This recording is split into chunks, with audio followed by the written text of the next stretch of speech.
Quand nous avons commencé cette mission au niveau des lépreux, bien sûr, nous avons aidé les lépreux dans leur corps, mais nous avons bien vu que ce n'était pas simplement les corps qui avaient besoin d'être guéris, c'était aussi les âmes, si vous voulez.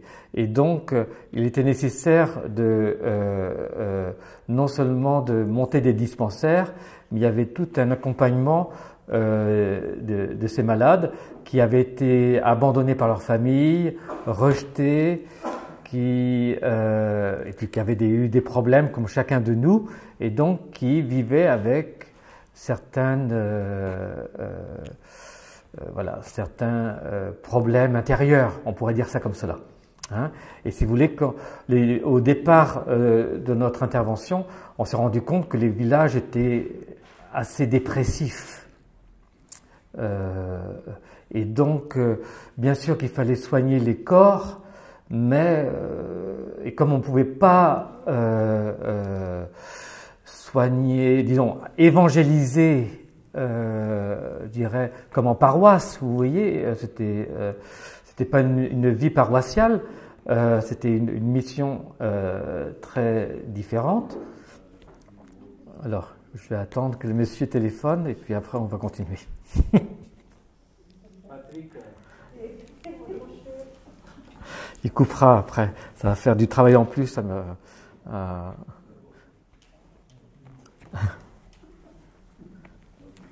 Alors le mieux d'ailleurs, ça serait d'éteindre le téléphone, comme ça on est sûr qu'on ne soit pas dérangé.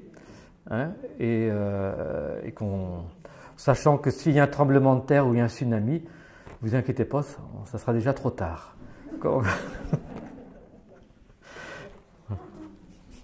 Voilà. D'accord.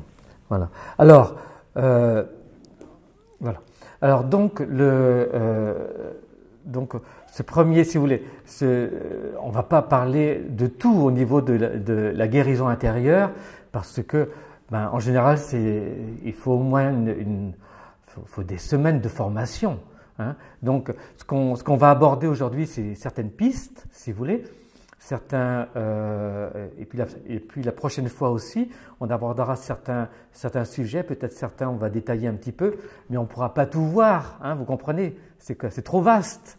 Hein, donc, mais voilà, on peut aborder certains sujets et c'est ce que je voulais aborder avec vous. Alors, quand on regarde, ce qui est très intéressant dans la Bible, les évangiles vous savez, sont merveilleux, hein, de réalisme. Hein. Quand on regarde par exemple l'apôtre Pierre, vous connaissez Pierre, hein, c'était un apôtre, je dirais, quelqu'un sans doute, j'imagine, allait bien dans sa peau, quelqu'un qui était responsable, qui avait du caractère, quelqu'un qui a quand même tout quitté pour suivre Jésus, quelqu'un qui était franc, hein, dès qu'il avait un problème, Pierre, il s'exprime. Qui avait une relation avec Jésus, je dirais, droite, franche, directe, quelqu'un qu'on peut penser assez équilibré. Quand on le voit dans les évangiles, c'est quand même quelqu'un je dirais, voilà. Et bon, peut-être pas une grande intelligence, je ne sais pas ça, on ne peut pas trop dire, mais disons, il n'a peut-être pas fait des études comme les grands, je dirais, certains scribes ou autres, hein, mais il avait sans doute beaucoup de bon sens, vous voyez, hein, et quelqu'un qui avait quand même une intelligence de vie, voilà. Et puis, c'est quelqu'un qui a dit à Jésus, hein, si eux s'en vont, moi je ne te quitterai jamais, hein, vous savez, avant la Passion. Et puis Jésus lui dit, Pierre, avant que le coq chante, tu m'auras renié 3 fois. Et puis quelques heures après, si vous voulez, Pierre a failli. C'est quand même quelque chose, hein, cet homme qui aimait son Seigneur, qui mangeait tous les jours avec lui, qui était franc avec Jésus, qui avait une relation, je dirais, authentique, hein, vraiment. Hein. C'est le même qui, donc quelques heures plus tard, durant la Passion, dira « Je ne connais pas cet homme ».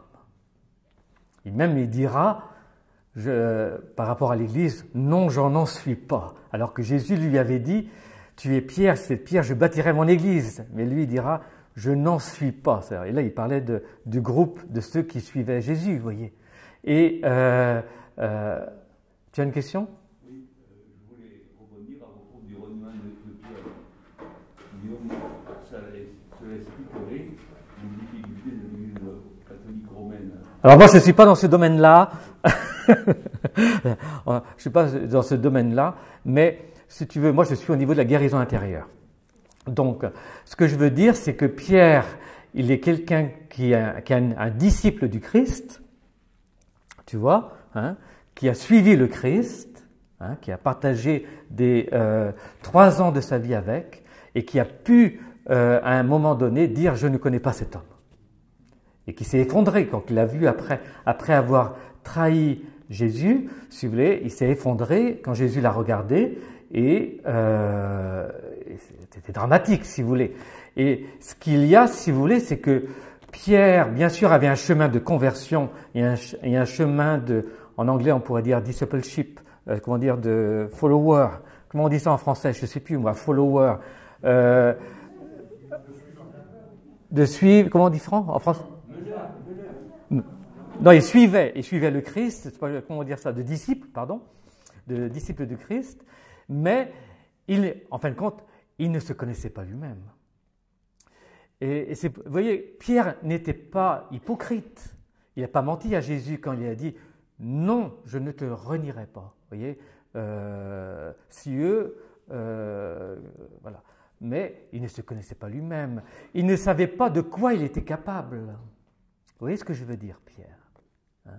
Et l'expérience du reniement, si vous voulez, a été dramatique pour lui, mais peut-être aussi lui a ouvert les yeux. Vous voyez, c'est que non seulement il avait besoin de suivre Jésus, de se convertir, mais aussi de vivre une guérison intérieure. Vous comprenez ce que je veux dire? Et c'est le problème. Pardon, mais quand il revoit le Christ ressuscité, Ouais. ils arrivent sur la barque, Ouais. ils pêchent le poisson. Je sais, il va dire 3 fois, même tu. Ils se mettent à l'eau tout nu et ils s'habillent. Oui. C'est-à-dire que là encore, il n'était pas dans son processus de guérison, puisqu'il est un peu comme Adam quand il se présente devant Dieu. Dieu lui demande pourquoi tu dis que tu es nu. Et il était dans son péché. Alors, ça c'est une interprétation. Tu vois, c'est une interprétation. Il y a d'autres interprétations. C'est qu'il fallait, voilà, pour suivre Jésus, il faut se revêtir le Christ. Bon, tu vois, bon. Il y a plusieurs interprétations. Il n'y en a pas qu'une. Mais ce que je veux dire, vous voyez, c'est que Pierre ne se connaissait pas. Il ne connaissait pas ses faiblesses, disons.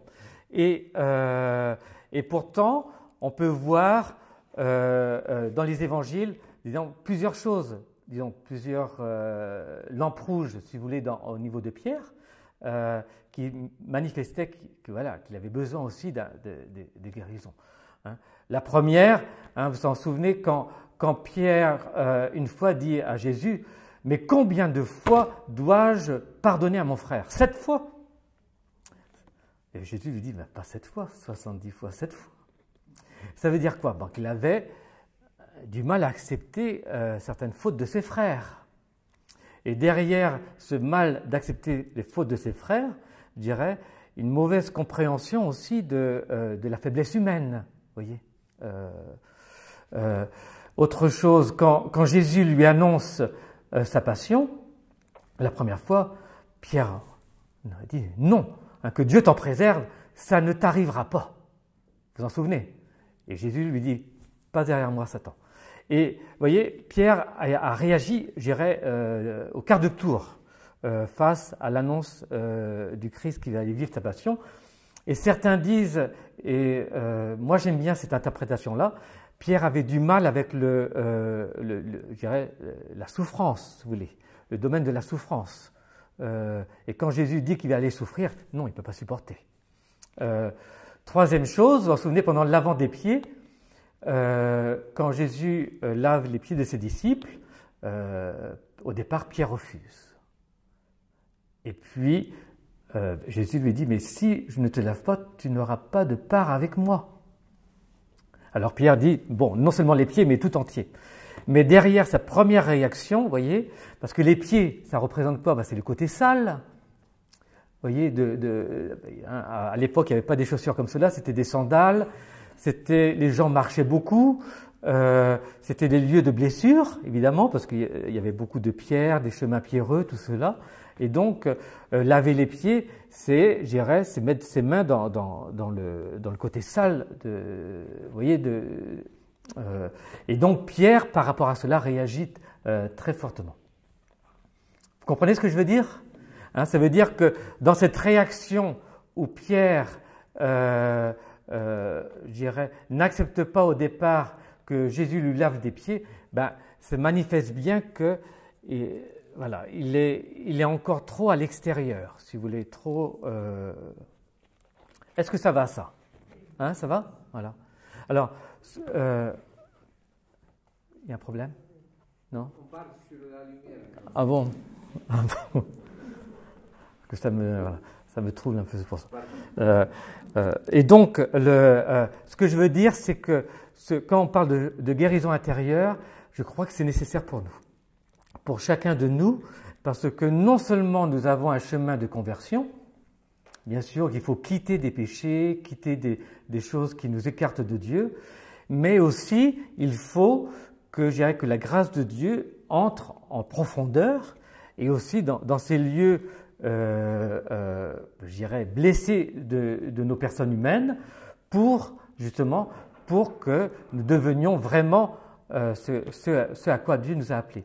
Et s'il n'y a pas ce chemin de guérison, quand l'épreuve vient, comme Pierre, nous risquons de quitter le Seigneur, voyez, voyez. Et le fait de vivre ce chemin de guérison, si vous voulez, permet à la grâce d'entrer plus en profondeur dans nos vies.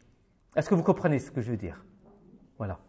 Alors, par rapport donc à la guérison intérieure, donc je vais aborder plusieurs sujets aujourd'hui. La première, c'est que je vais vous parler de ce qu'on appelle l'appel à la vie, l'appel à vivre. Je vais expliquer. La deuxième, on va essayer de voir le lien entre conversion et guérison. Et la troisième, on va voir les symptômes de nos maladies intérieures. Est-ce que ça va comme ça? D'accord? On ne va pas tout voir, comme je disais, on va aborder certains sujets, on ne peut pas tout voir. Voilà, ça c'est l'heure, il faut bien montrer qu'on est à l'heure.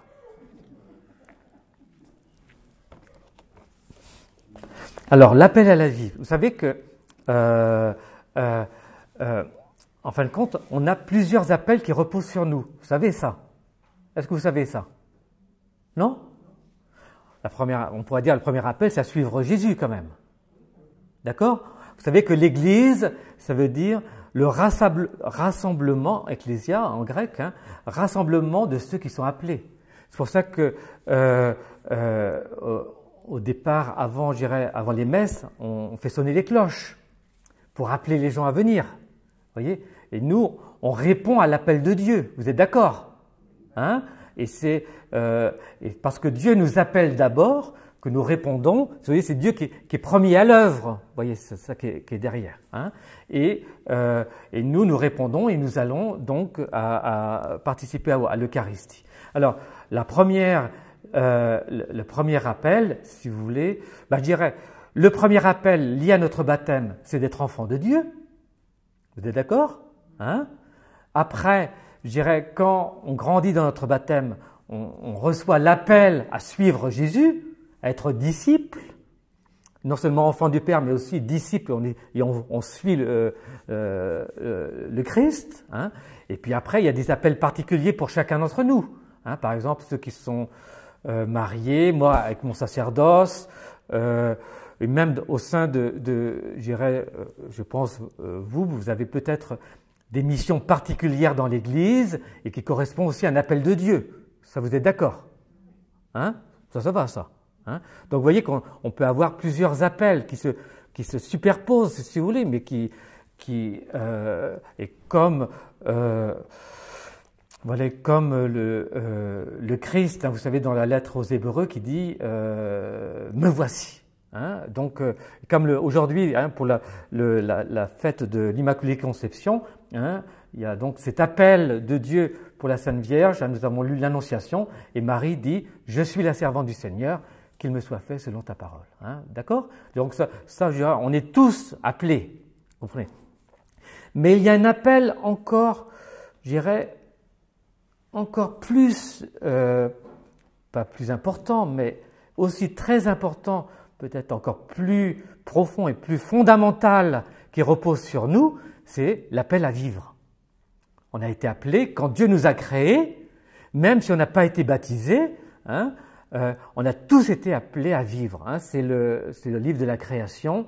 Hein, Dieu nous a créés et Dieu a vu que cela était bon et très bon, et il nous a dit multipliez-vous, hein, remplissez la terre, hein, et cet appel, je dirais, l'appel à la vie qui repose sur nous. Vous comprenez cela? Hein? Alors, cela est très important parce que, vous voyez, on va parler de guérison intérieure, mais on doit aussi le voir dans tout un ensemble et aussi dans cet appel qui repose sur chacun de nous, qui est de vivre, quoi. Hein? Et nous n'avons pas été créés pour mourir, mais pour vivre. Et vous voyez, quand on rencontre des gens qui sont un peu blessés, comme chacun d'entre nous, hein, alors bien sûr, on va avoir certains problèmes, des fois spirituels ou psychologiques, mais il y a aussi tout cet ensemble de son humanité à voir, je dirais, pas simplement le côté spirituel ou psychologique, il y a aussi tout un ensemble, vous voyez. Et par exemple, pour les lépreux, nous voyons que souvent les lépreux étaient sales et qu'ils vivaient dans des poubelles, quoi. Et donc, avant, je dirais, d'aborder le sujet, je dirais, de voir en profondeur leurs blessures et comment guérir, il y avait tout un travail au départ pour les remettre, je dirais, dans cet appel à vivre, à la vie. Vous voyez que nous avons été créés pour la vie et notre vie est un don de Dieu et donc que la vie est belle en soi, même s'il y a des difficultés. Vous voyez ce que je veux dire, hein? Et aujourd'hui, souvent, on met de côté cet appel-là, mais c'est fondamental quand même d'être appelé à vivre. Vous voyez. Alors, ça prend plusieurs dimensions, hein, que je vais vous parler maintenant, que vous retenez cela. Hein, vous en souvenez du paralytique que Jésus guérit, qui descendait du toit dans la maison de Pierre? Vous en souvenez, hein? Jésus lui dit d'abord « Mon enfant ». Peut-être, sans doute, cet homme était beaucoup plus vieux que Jésus, et Jésus l'appelle « mon enfant », hein, il se place comme le Créateur, et après il dit « tes péchés sont pardonnés », et après, la deuxième phrase, allez, « lève-toi, prends ton grabat et rentre chez toi ». Vous en souvenez, hein, alors, il y a le côté conversion, si vous voulez, tes péchés sont pardonnés, le lien avec le péché, mais il y a aussi lève-toi, c'est-à-dire il faut que tu te relèves, prends ton grabat, tu n'es pas obligé quand même, le pauvre qui avait souffert toute sa vie, ou je ne sais pas combien d'années, sur son grabat, est-ce que c'est nécessaire de le prendre? Ben oui, parce que derrière, si vous voulez, il faut se réconcilier avec notre vie aussi, avec ce que nous sommes, avec notre passé, vous comprenez, hein? Il y a tout cet esprit, ce travail de réconciliation avec nous-mêmes, vous voyez, et avec nos souffrances. Hein? Autrement, on vit comme des victimes, vous voyez. Mais vous voyez, mais il faut aussi, je dirais, prendre son grabat, hein, et puis rentre chez toi. Ben là, c'est tout le côté, je dirais, réconciliation. Hein, donc le lien avec la famille, retrouver sa famille, vous voyez, et on le voit à plusieurs fois dans les évangiles, ce côté-là. Vous vous en souvenez du possédé de Gérésanien, là, vous vous en souvenez, en Marc, je ne sais plus où je l'ai mis, ça. Le procédé de génération, je vous dirai ça après. C'est Marc 5, verset 19, où le possédé est délivré de la légion de démons qui est en lui, vous vous en souvenez? Et puis après, les démons vont dans les ports, et les ports se jettent dans la mer. Et puis après, le possédé qui est délivré demande à Jésus de le suivre, et Jésus lui dit non. Rentre chez toi et dis et témoigne de tout ce que le Seigneur a fait pour toi dans sa miséricorde. Hein? Et voyez, et il fallait d'abord qu'il vive une réconciliation. Voyez, que avant de suivre Jésus, je dirais, voilà, tout cet appel à suivre Jésus, il y a aussi tout ce côté humain qu'on doit réassumer. Vous voyez ce que je veux dire, hein? Alors, aujourd'hui, il me semble que c'est très très important. Alors, où les gens vivent de plus en plus dans le virtuel et ne sont plus en lien avec leur humanité, si vous voulez. Alors, je m'en souviens par exemple, pour vous donner un exemple, un monsieur qui vivait dans de grandes impuretés. Il est venu me voir, côté très sombre, il est venu se confesser, tout ça. Et puis vraiment, il était très très très mal, très sombre. Et je lui ai demandé, mais c'est comment ton lieu où tu vis? Le lieu où tu vis, c'est comment? Il n'osait rien dire. Est-ce que les fenêtres sont ouvertes? Ben non. Toujours dans le noir. Vous voyez? Est-ce qu'il y a un peu de désordre? Ben oui. Tu fais le ménage un peu de temps en temps? Ben non. Vous voyez ce que je veux dire? Alors, je m'en souviens, la première chose qu'on lui a demandé, allez, tu vas faire le ménage. Après, on verra pour la parole de Dieu, la Bible, être disciple de Jésus. Mais d'abord, tu vas faire le ménage chez toi, tu vas ouvrir les fenêtres, tu vas laisser passer l'air, si vous voulez. Tu vas acheter une fleur, tu vas le mettre chez toi. Vous voyez, on est fait pour vivre dans le beau. Vous voyez, pas dans un taudis. Vous voyez ce que je veux dire? On a fait pour et donc, je ne sais pas combien de temps il a mis pour faire son ménage, hein, parce que des fois c'est des. Mais quand il est revenu une semaine après, il avait un autre visage. Vous voyez ce que je veux dire?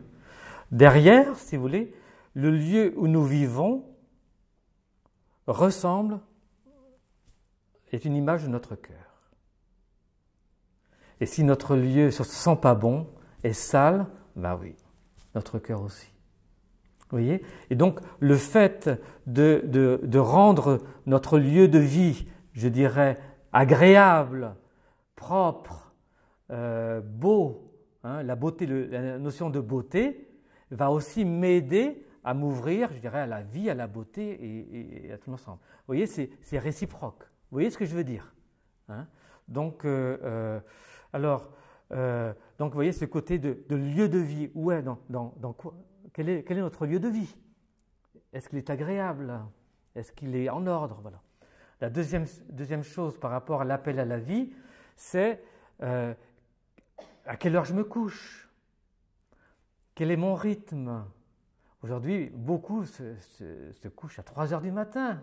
Ils sont toujours sur leur sur leur téléphone ou sur. Il n'y a plus de règles, vous voyez.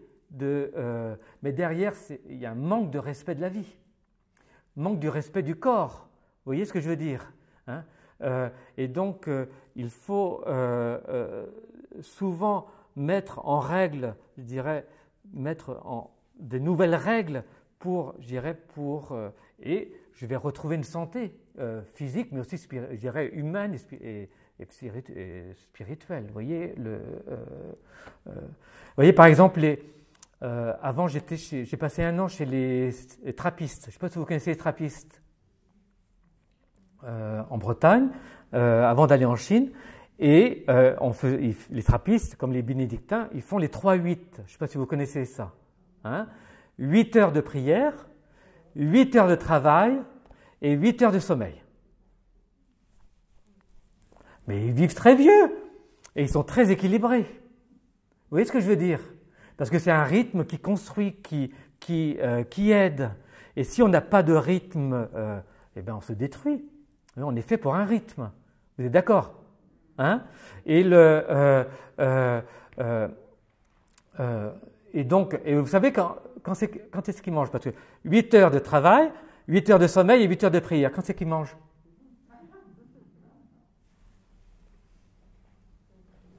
Ils ne mangent pas. Pendant le travail? Eh bien non. C'est que le temps de repas et le temps de prière fait partie du temps de prière. Parce que manger doit devenir une célébration. On ne mange pas comme les chiens dans sa gamelle. Vous voyez ce que je veux dire? Vous voyez? Tout doit être prière. C'est pour ça que souvent les trappistes ou les bénédictins, pendant le repas, il y a la lecture aussi, une lecture spirituelle, hein, ceux qui ont été. Mais derrière, c'est que le repas est aussi une célébration, est aussi une prière. Et c'est important pour nous. On avait l'habitude avant de prier avant le repas. Hein? On ne mange pas vite, vous voyez, il faut que les choses soient bien mises, pas dans un bout de table. Alors bien sûr, on me regarde comme ça en disant comme ça, mais bien sûr, vous voyez, des fois quand on est seul, c'est plus difficile, et que quand on est ensemble, qu'on est à 2 ou 3 au moins, on fait des efforts. Ça, je comprends très bien. Mais c'est là justement qu'il faut faire attention. Parce qu'on peut très vite glisser, vous voyez, et notre qualité de vie baisse. Vous êtes d'accord? Hein? Ce n'est pas parce qu'on est seul qu'on ne doit pas mettre une fleur. Vous voyez, dans notre lieu de vie. Vous êtes d'accord? Hein? Alors, autre chose par rapport à l'appel à la vie, c'est que Dieu a mis en nous plein de talents, plein de capacités. En fin de compte, on n'utilise qu'une petite partie. Donc, on est toujours appelé à apprendre, pas forcément que des choses spirituelles, mais ça fait partie, je dirais, de cet appel à la vie qui est sur nous, où on peut toujours apprendre. Vous êtes d'accord? Hein? Et c'est pour ça que vous êtes là, et c'est merveilleux, et bravo. Hein? Même si je ne vais peut-être rien vous apprendre, mais vous êtes là au moins. Et donc, le fait, vous voyez, de savoir que Dieu a déposé en nous, je dirais, énormément de talents, et qu'on utilise peut-être 5% ou 10% de nos talents, pas plus. Vous voyez? Et donc, ça, c'est un appel pour nous à continuer à apprendre, à ne pas nous laisser, voilà.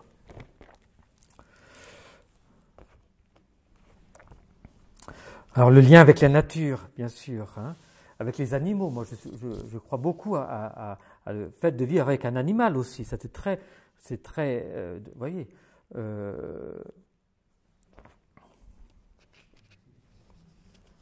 Alors, parmi les 10 commandements, il y a plusieurs commandements qui sont liés à l'appel à la vie. Je ne sais pas si vous vous en souvenez. Le premier, bien sûr, c'est de ne pas tuer. Tu ne tueras point. Mais honore ton père et ta mère. C'est la même. Ça fait partie de cet appel à respecter mon histoire, mon humanité, et j'irais. Et puis à célébrer le Shabbat. Parce qu'on célèbre la création. Le Shabbat, vous savez, le 7e jour, hein, la semaine en 7 jours, 6 jours on travaille, le 7e jour on célèbre le repos de Dieu. Dieu qui se repose dans sa création. C'est le Shabbat. Hein. Alors, lié à l'histoire de l'Église, maintenant on ne célèbre beaucoup, la plupart des chrétiens ne célèbrent plus le Shabbat. Moi je célèbre un petit peu, parce que lié à mon histoire, lié à mon histoire si vous voulez,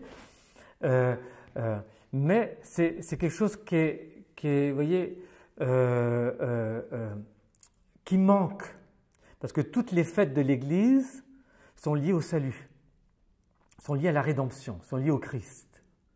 Mais Dieu a fait deux choses. La première, il nous a créés. La deuxième, il nous a sauvés, si vous voulez. Il nous sanctifie. Et cette œuvre de la création, on ne la célèbre plus. Avant, quand le monde était agricole, c'était différent. Parce qu'il y avait la fête des semailles, il y avait la fête des récoltes, il y avait un certain nombre de prières dans nos campagnes. Mais depuis que le monde est devenu urbain, eh ben on est détaché, je dirais, de ce côté création, quoi. Et c'est un problème, c'est déstructurant, vous voyez ce que je veux dire? Parce que nous replacer, si vous voulez, dans la main de notre Créateur, c'est très important, vous voyez, cet appel à la vie. Vous voyez ce que je veux dire? Et ça, c'est quelque chose qui manque. Alors c'est pour ça que l'importance aussi de célébrer l'anniversaire de nos proches, c'est très important pour rendre grâce pour le don de la vie. Est-ce que ça va, ça? Vous comprenez? Alors, vous voyez, par exemple, pour les lépreux, la première chose qu'on a fait avec eux, nous, on a nettoyé leur maison. On est rentré chez eux. Et je vous assure que des fois, c'était pas... on a nettoyé leur linge. On a fait des fêtes aussi. Mais des fêtes, je dirais, pas forcément religieuses, juste le fait d'être ensemble. Vous voyez? Eh bien, ça a été, je dirais, ça a ouvert leur cœur et c'est tout un chemin de guérison qui a commencé. Est-ce que vous comprenez ce que je veux dire? C'est très important, vraiment très important.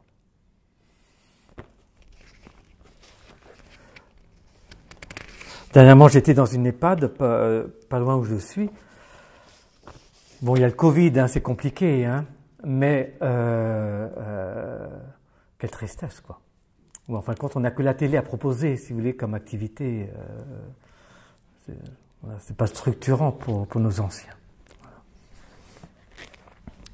Voilà. Alors, entre parenthèses, voilà, les lépreux, ce qu'ils avaient de bien, c'est que jusqu'au bout, juste à temps qu'ils n'en peuvent plus, ils faisaient leur jardin. Et ce contact avec la nature. Voilà. Alors maintenant, je passe au deuxième sujet. Conversion et guérison. D'accord? Le lien entre les deux. Alors, vous savez qu'il n'y a pas de cause à effet. À l'époque du Jésus, on pensait que la maladie était la conséquence directe du péché. Vous savez ça. Comme par exemple, quand Jésus et ses apôtres rencontrent l'aveugle-né dans l'évangile selon saint Jean, chapitre 9. Et les apôtres disent, mais qui a péché? Est-ce que c'est lui ou ses parents pour qu'il soit né aveugle? Et Jésus dit, non, c'était pour la gloire de Dieu. Mais donc il y avait cette compréhension à l'époque de Jésus que tout péché allait conduire à une maladie, à un handicap, à un malheur, si vous voulez. Il y avait alors, est-ce qu'il y a un lien entre le péché et la maladie? Est-ce qu'il y a un lien? Peut-être. Mais peut-être pas, mais sans doute pas direct. Vous voyez, c'est pas parce que j'ai fait telle faute qu'aujourd'hui j'ai tel problème ou telle maladie. La maladie est la conséquence de nos comportements erronés. Oui, mais c'est pas ce que je comprends, mais pas une conséquence directe. Il n'y a pas un lien direct. L'Église est opposée à cela. Mais on ne peut pas dire qu'il n'y a pas de lien. Comme par exemple, vous vous en souvenez, quand Jésus guérit le paralytique de la piscine de Bethsaida, Jean 5, si je me trompe. Et après, il revoit le malade qui était guéri, et il lui dit « Ne pêche plus, de peur qu'il ne t'arrive pire encore. » Vous vous en souvenez donc voilà, il y a quand même, on ne peut pas dire qu'il n'y a pas de conséquences du tout, mais voilà, mais il n'y a pas direct. Il y a quand même un lien direct entre le péché originel et le Oui, avec le péché originel, oui. Oui. Non, mais c'est sûr que la maladie, la mort est entrée dans le monde à partir du péché originel. Ça, on est d'accord. Mais après, moi, je parle du péché personnel. Tu vois, là, ça fait partie du mystère de Dieu, tu vois. Mais ce qu'on sait, c'est qu'il y a quand même des péchés qui peuvent provoquer des grandes, je dirais, fractures psychologiques. Alors, ça c'est l'expérience de l'Église. Alors, lesquelles? L'occultisme, ceux qui font du spiritisme, l'occultisme, la magie, ceux qui vivent qui font des actes sacrilèges, et puis l'impureté, ou ceux qui vivent dans une grande impureté, ben oui, ils risquent d'avoir après, je dirais, des conséquences psychologiques assez graves. Je ne parle pas d'un acte, je parle d'une vie dans ce péché-là.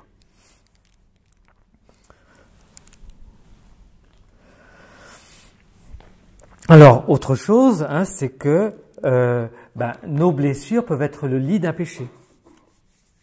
Vous voyez, par exemple, imaginez quelqu'un qui a souffert durant son enfance, de l'absence du père, ou alors d'un père très violent. Ben oui, ça peut provoquer après, je dirais, cette blessure qui est profonde liée au comportement de son père, peut provoquer après un certain nombre, disons, de failles psychologiques qui peuvent après aboutir à des péchés profonds. Vous comprenez ce que je veux dire? Je voyais par exemple, moi, dans ma famille, très simplement, j'avais un cousin son père était alcoolique, mon oncle, qui était alcoolique, et qui battait pas son fils, mais qui était qui était dans l'alcool, et qui s'est pas beaucoup occupé de son enfant. Et puis, je m'en souviens, mon cousin me disait qu'il haïssait son père, et puis que vraiment il ne comprenait pas ce comportement-là, et que vraiment que lui jamais il ne vivra comme son père. Et maintenant il est alcoolique. C'est-à-dire que c'est mystérieux, mais il a reproduit, vous voyez, cette faille qui était en lui, qu'il a souffert, je dirais, cette blessure profonde due au comportement de son père, malgré tout, a provoqué en lui le même comportement. Et il a quitté l'Église, il a tout quitté.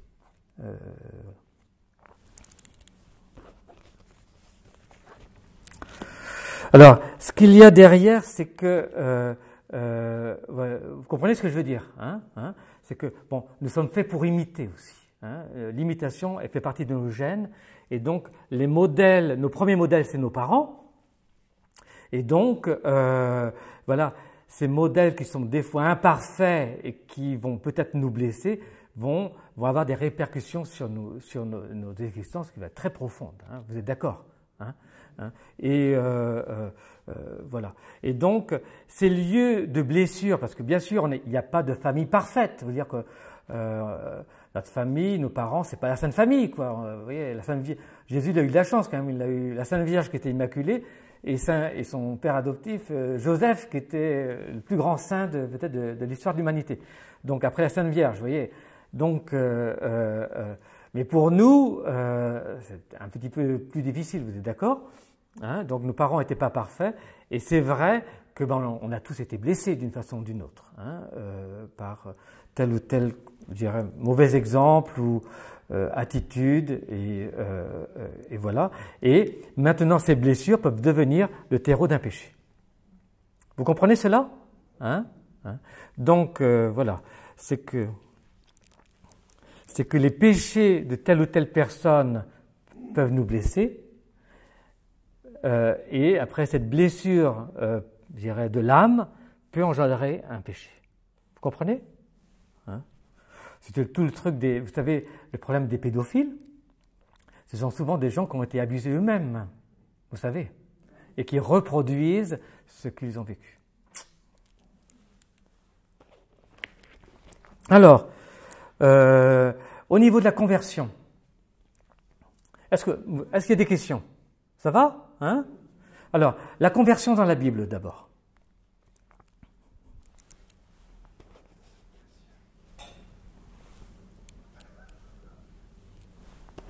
Alors, en grec, c'est métanoïa. Vous savez ce que ça veut dire métanoïa? Hein? C'est se retourner. C'est changer de direction. Ça veut dire que avant, vous voyez, on était peut-être tourné vers une direction, et puis maintenant, on va changer de direction. Maintenant, on va se tourner vers le Christ. Vous voyez? Donc, derrière ce mot grec, si vous voulez, métanoïa, faut pas voir la conversion simplement qu'au niveau moral. Ça veut dire, j'obéis à tel ou tel commandement, à telle ou telle règle. C'est vraiment un changement de direction, un changement de notre cœur. Vous voyez, la conversion dans la Bible, métanoïa. Hein?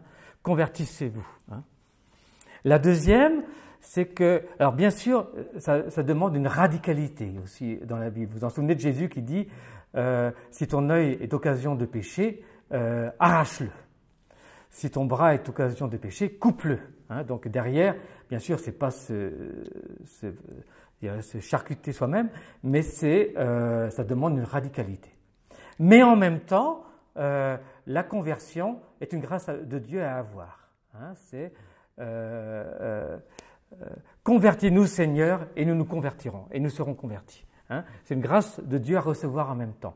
Donc c'est un double jeu, si vous voulez. Non, pas un double jeu, mais c'est, vous voyez, à la fois il faut une radicalité, hein, il faut un changement de direction au niveau de notre cœur, et en même temps c'est une grâce à recevoir. Donc il y a une partie qui vient de nous-mêmes et une grâce à recevoir.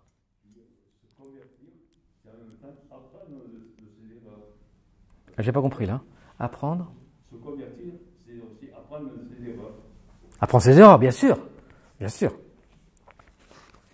Bien sûr.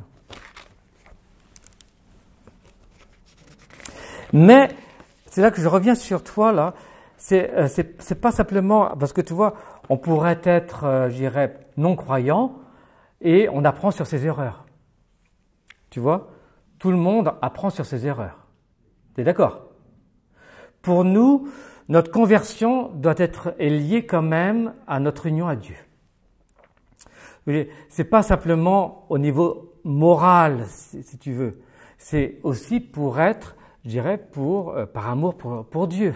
Et c'est là qu'il y a le côté offense, si tu veux, où on peut, ce qu'on appelle blesser le cœur de Dieu, tu vois. Mais, si tu veux, la conversion a une dimension mystique, si tu veux. Hein, c'est pas simplement apprendre de ses erreurs. Là, c'est une conversion humaine et morale, mais il y a une dimension où on se convertit, bien sûr, pour changer de chemin qui peut nous détruire, un chemin de péché, mais aussi pour nous unir à Dieu.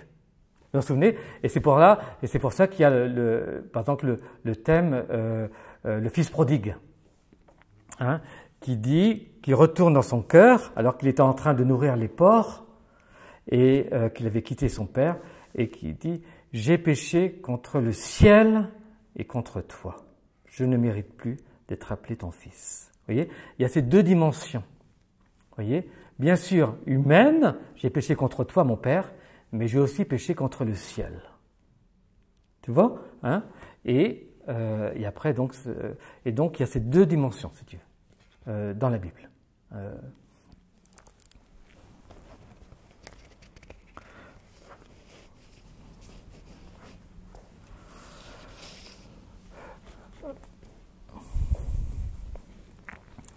Alors, pour nous, hein, pour vivre, disons, pour nous convertir, bien sûr, il faut faire des efforts sur nous-mêmes, hein, pour quitter, je dirais, nos vies de péché, quitter, par exemple, des mauvaises habitudes, et puis, bien sûr, après, il faut demander le pardon de Dieu. Hein, vous connaissez cela, hein, vive la confession, hein, et ou pour ceux qui n'ont pas été baptisés, vive le baptême, hein, recevoir la rémission des péchés, hein, par les sacrements. Hein.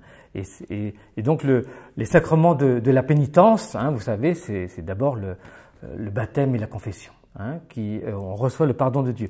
Et recevoir le pardon de Dieu va nous guérir, vous voyez, parce que d'abord on a souvent un poids de culpabilité sur nous-mêmes, parce qu'on se considère pas à la hauteur, si vous voulez, et on s'en veut, si vous voulez, et donc le fait que Dieu me pardonne, je dirais, si facilement aussi, va être source de guérison.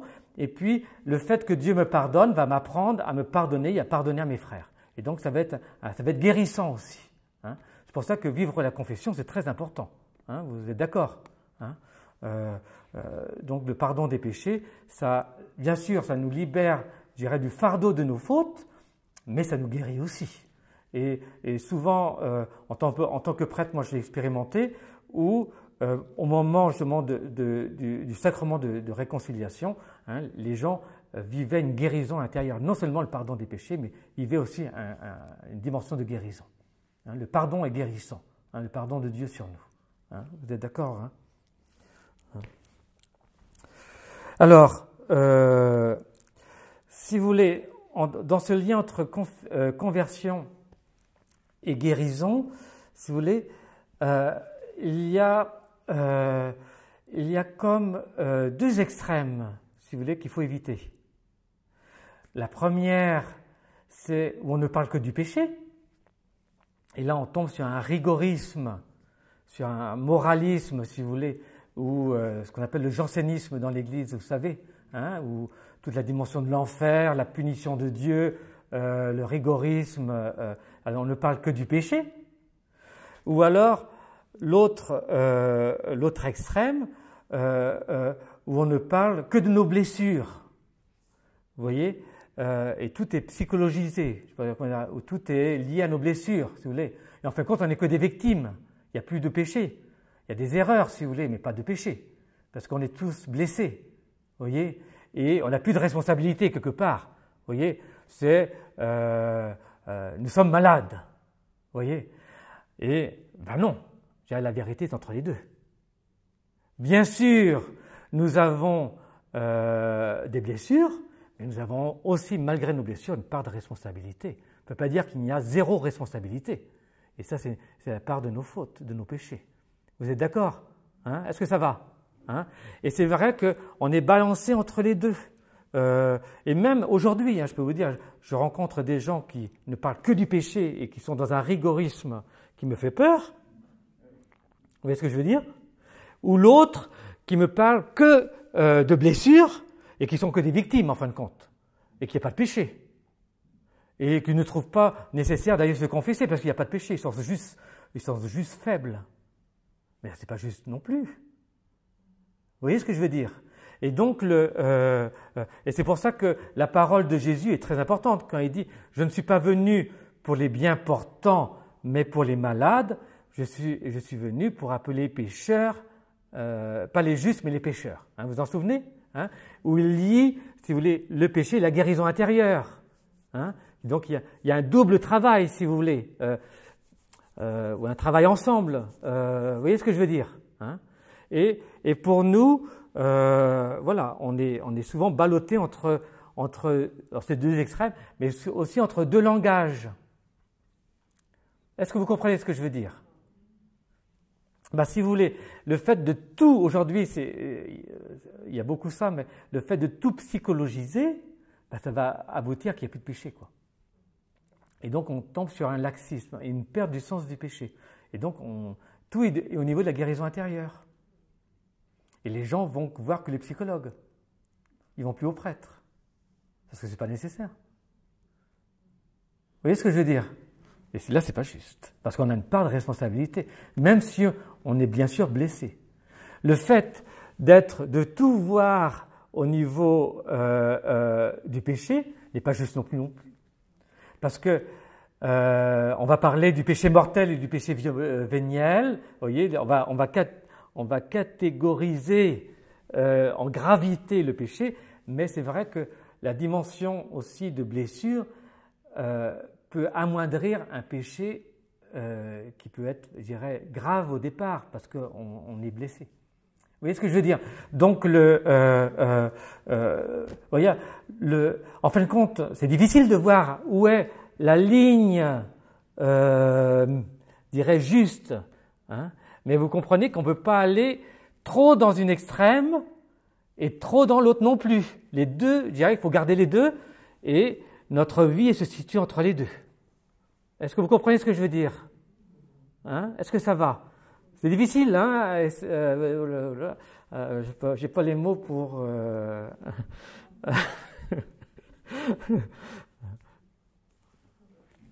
Est-ce que ça va? Difficile, hein? Mais moi, disons, entre parenthèses, voilà, le sacrement de confession est vraiment un lieu où on reçoit le pardon des péchés, mais aussi la guérison. Hein? Et c'est quand même, vous vous en souvenez quand même, Jésus lit les deux. Hein? Par exemple, au paralytique, mon enfant, tes péchés sont pardonnés. Et après, prends ton grabat, lève-toi, prends ton grabat et marche. C'est-à-dire, fais des efforts, ne vis plus en victime, réconcilie-toi avec ta famille, avec ta propre vie. Vous voyez, tout un chemin de guérison. Donc, vous voyez, il y a les deux, si vous voulez, dans les évangiles. Comprenez ce que je veux dire? Il a beaucoup de questions, lui.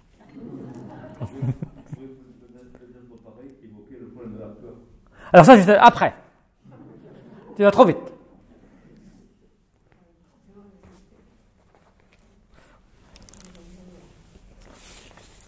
Pour terminer avec la conversion dans la Bible, dans l'Ancien Testament, la conversion est liée, bon, comme je disais, il y a une dimension mystique. Hein, c'est comme un adultère. On parle d'adultère, on a rompu l'alliance avec Dieu. Vous voyez, où le peuple doit vivre une relation d'amour avec son Créateur, si vous voulez, avec son Rédempteur. Hein, et briser l'alliance, c'est comme un adultère. Vous vous souvenez du prophète Osée qui témoignait de cela. Et puis, il y a toute la notion d'idolâtrie. Dans l'Ancien Testament, c'est très très fort, où donc il fallait croire, bien sûr, au Dieu unique, et le péché, c'était les idoles, se tourner vers les idoles. Vous voyez, ce côté idolâtrique qui peut nous détourner de l'amour de Dieu. Hein? Et donc, dans l'Ancien Testament, c'était vraiment, croire au Dieu unique et rejeter les idoles. Vous vous en souvenez? Hein? On voit ça partout. Hein? Comme par exemple, Jacob, avant de vivre son combat avec l'ange, vous vous en souvenez, cet épisode? Jacob qui revient et puis qui demande à toute sa famille, est-ce que vous avez des petites idoles, des petites amulettes? Allez, on va les jeter d'abord. Il les place tout ça sous un chêne et après, Jacob laisse sa famille aller, lui reste seul et il vit le combat avec l'ange. Et c'est très mystérieux, mais avant de vivre ce combat avec l'ange, il fallait enlever toutes les petites idoles. Vous voyez, ça c'est Jacob, hein, en Genèse. C'est Jacob en Genèse 35. Genèse 35. Hein, voilà. Donc le côté idolâtrique.